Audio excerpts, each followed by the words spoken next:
If you're traveling to Europe this summer, this is for you. I'm going to be taking you through exactly how I plan a solo Europe summer from scratch. So if that's you, come closer. This is going to be my 6th year of Europe summer.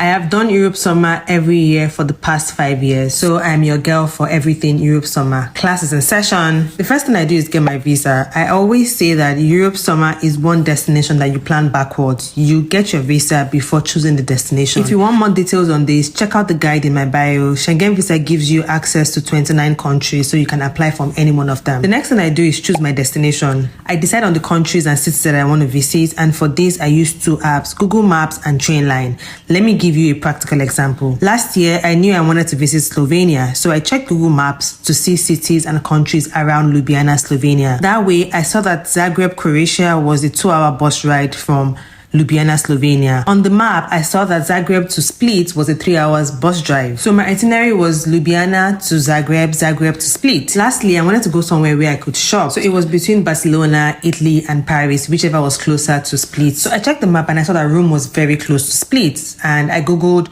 flights to Rome from Split and it was less than 1 hour flight. So I added Rome to my itinerary.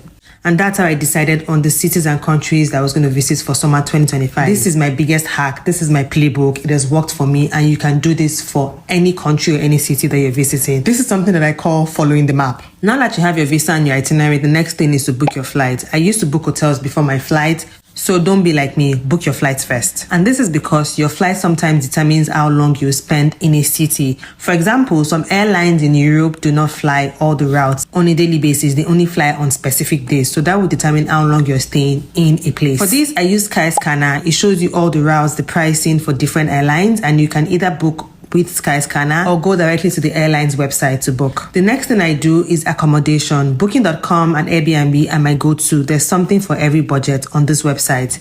If you're traveling solo, please remember to read the reviews and stay in the city center. Lastly, I build my itinerary city by city, what I want to see, what I want to do, what I want to eat. And for this, TikTok is my go-to app for activities or anything that you want to do in a city. And that is the foundation of how I plan every solo Europe summer. This is part 2 of my Europe summer series. Save it and come back for part 3, where I tell you the 5 things that you absolutely need to know before you travel for Europe summer. Bye!